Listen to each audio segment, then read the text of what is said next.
일단 어머니가 왜 신앙을 하시는지 궁금한 마음이 있었고, 뭔가 이번 40일을 기점으로 제가 앞으로 신앙의 길을 더 갈 것인지 아니면 이제 여기까지만 하고 떠날 것인지에 대해서 좀 진지하게 고민을 해보고자 이렇게 40일에 오게 되었습니다.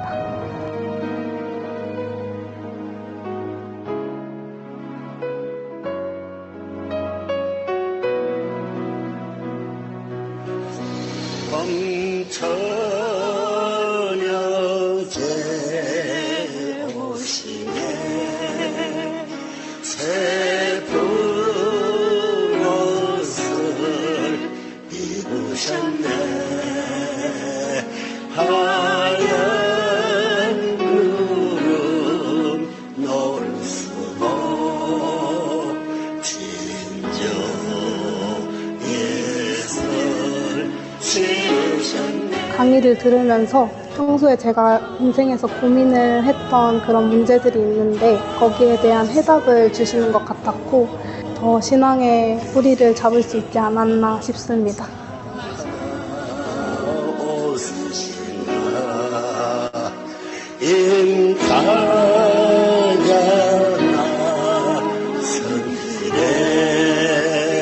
내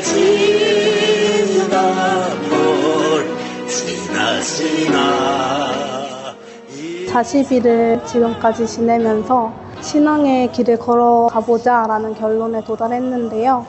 제가 사회 친구 중에 정말 가족처럼 아끼고 소중한 그런 친구가 있는데 그 친구에게도 산부모님의 감사한 말씀들을 전해주고 싶다라는 생각까지 먹게 되었습니다.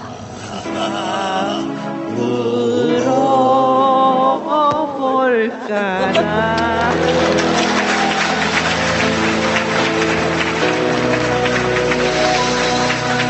하늘 부모님, 참 부모님 사랑합니다.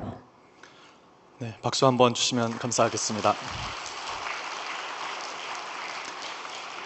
이렇게 281차 효정 작년 11월 초 아버지께서 10년간의 암투병 끝에 성화하신 후 부모님 말씀에 따라 둘째 동생과 함께 40일 수련을 받기 위해 오랜만에 오게 된 휴면 청년이었습니다. 이후 저는 성인이 되자마자 대학로 극단에서 기획팀 일을 하며 세상에 물들어 가고 술과 외로움, 남들과의 비교 속에서 점점 제 자신을 잃어갔습니다. 그러던 중 아버지의 건강이 급격히 악화되셨고 그 사실을 갑자기 알게 된 저는 모든 생활을 정리하고 본가로 돌아오게 되었습니다.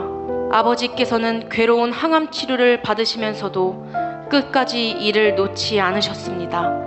아버지께서는 마지막까지 저와 동생들에게 40일 수련에 꼭 들어가 꼭 축복을 받아라 라는 유언을 남기셨고 그 약속을 지키기 위해 이 자리까지 오게 되었습니다. 천심공명기도 강의를 통해 식구님들과 심정이 공명되어 수많은 눈물을 흘린 시간이 있었습니다. 각자 사정이 있음에도 저의 사정을 본인의 사정처럼 붙들며 기도해 주시는 모습에 큰 감동을 받았고 저 또한 식구님들의 사정을 붙들며 눈물을 흘리며 기도하는 제 모습에 신기했습니다. 이렇게 큰 감사와 사랑을 느끼게 되어 이번 제 18차 영성수련에 들어가겠다는 결심을 하게 되었습니다. 그렇지만 저는 정말 하늘 부모님께서 저를 사랑하시는 건지 그러면 왜 신학과에 떨어질 수밖에 없었는지 의문이 들었고 왜 사랑하는 사람들을 보낼 수밖에 없는지 그리고 하늘 부모님을 배반하고 신앙과 거리가 멀어진 저를 왜 자꾸 불러주셨는지 궁금해졌습니다.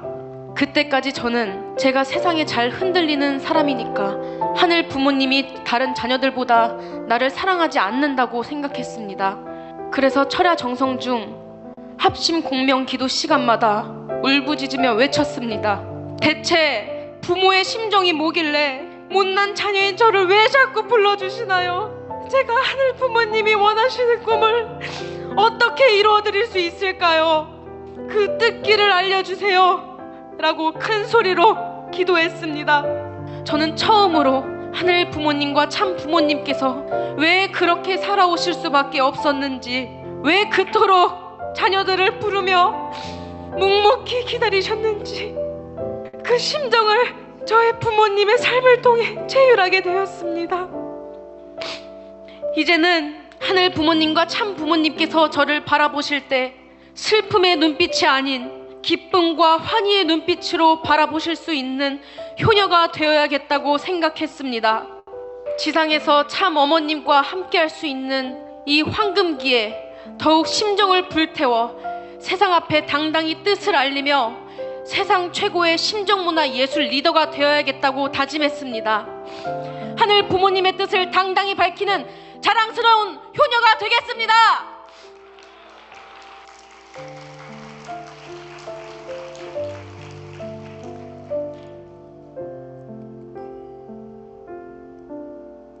네, 이렇게 기도를 통해서 또 祈祷を通してまた米祈祷をする中で何も心配いらないと、天使に背中を押して、送りさえすればあとは誠のご保母様が直接愛し薬事してくださるという確信と安心感を覚えるようになりながら改めて、誘うことになりました。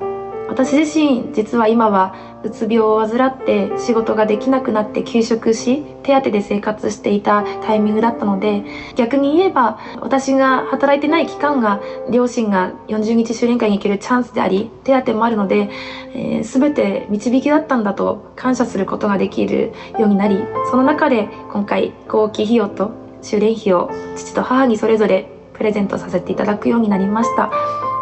제가 이렇게 자녀를 통해 느끼는 기쁨을 하늘 부모님께 돌려드리고자 참 부모님께서 저희들을 사랑으로 교육해 오셨다는 것을 깊이 깨달으며 나는 무엇을 드렸나 생각해보니 해드린 것이 하나도 생각이 안 나 마음이 씌어졌습니다. 아버님, 어머님 죄송합니다. 불효불충한 저를 용서해 주십시오. 지금 제가 드릴 수 있는 최고의 선물은 천심원을 중심 삼고 어머님 뜻을 위해 정성 드리는 것밖에 없다고 생각했습니다. 저도 반드시 천심원 정성으로 참 어머님께 기쁨의 자녀가 되어야겠다고 깊이 깨달았습니다.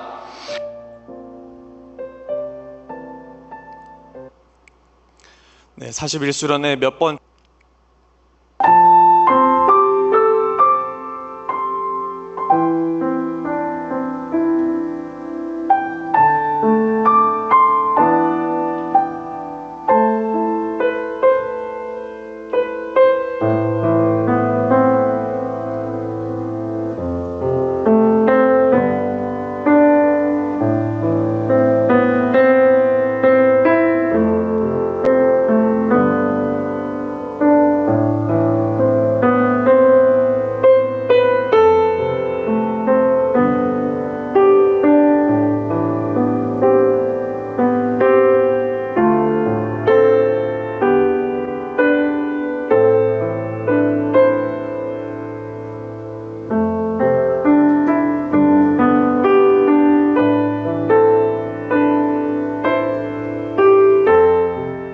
존귀하신 하늘 부모님, 저희가 이곳에 왔습니다.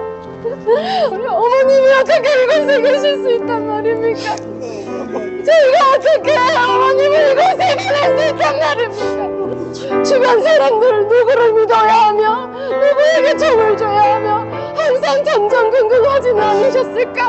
그런 세월들 하나하나를 다 품고 그저 용서하고 그 모든 자리에서 그냥 다 믿고 하늘 섭리를 위해서만 이렇게 발 뻗고 나오실 수 있던 우리 어머님의 심정을 왜 우리가 이제서야 느끼게 되는 것이옵나이까?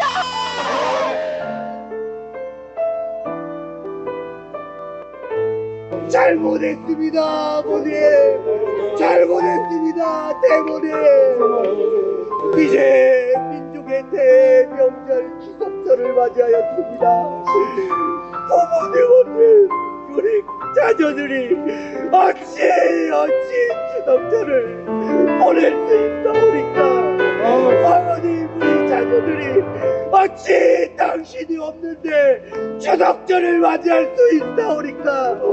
어서 나와주시옵소서.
많은 수련생들이 다녀가고 많은 식구들이 날마다 마음을 다하여서 어머님 어서 속히 황공하시라고 몸부림치고 눈물을 다하여 외치고 있사오나 어찌하오리까.